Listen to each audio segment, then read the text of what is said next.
Bien entendu, la microfinance est un secteur important du secteur financier dans sa globalité. Donc, c'est un secteur qui compte. Donc, son apport est important dans le financement de l'économie.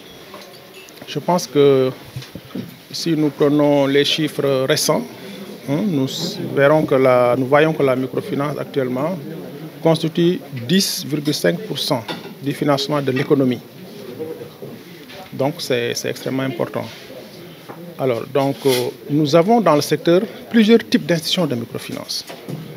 Mais les plus répandus, c'est les institutions de type mutualiste, d'épargne et de crédit, comme la MECAP. Donc nous avons également d'autres institutions de microfinance de type société anonyme. Maintenant, chaque institution de microfinance a ses propres cibles et ses propres centres d'intérêt en termes de produits et services. Donc les produits et services sont déterminés surtout en fonction des cibles qui sont définies par chaque institution. Donc si nous prenons le cas de la Poste, je pense que c'est une institution qui a joué un très grand rôle pour accompagner les agents de l'administration dans le secteur public et parapublic.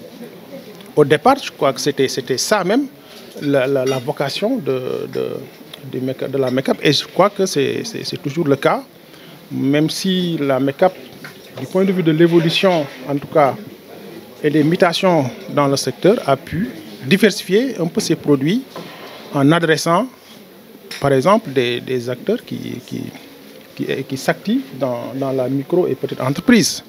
Donc ce n'est plus seulement les salariés, mais il y a des acteurs économiques qui sont pris en charge par la MECAP et ça également, c'est important. Donc le secteur de la microfinance, donc il faut le dire, joue un très grand rôle dans la distribution de services financiers.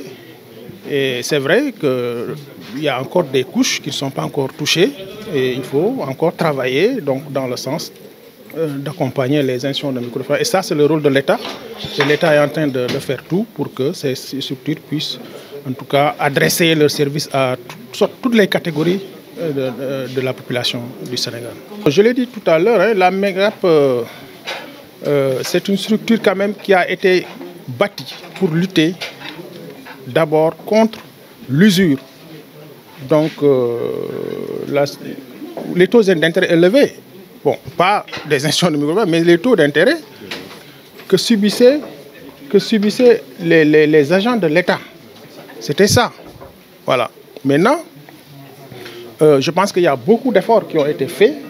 Je pense que nous sommes actuellement on l'a dit tout à l'heure dans la salle, qu'au départ, l'Assemblée générale constitutive avait regroupé 100 personnes. Aujourd'hui, nous sommes à 37 000 membres. Ça veut dire nettement que véritablement, la MECAP a fait un très grand bond en avant et a pu quand même faire de telle sorte que sa cible puisse être atteinte. Maintenant, il faut encore continuer. Donc, il reste encore des choses à améliorer. Donc, en continuant la diversification des produits et services, mais également en faisant de telle sorte que l'offre qui est proposée par la MECAP puisse être en phase, en adéquation avec les besoins de ces cibles. Parce que ces cibles sont en train également de se diversifier.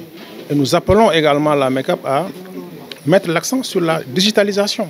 C'est extrêmement important.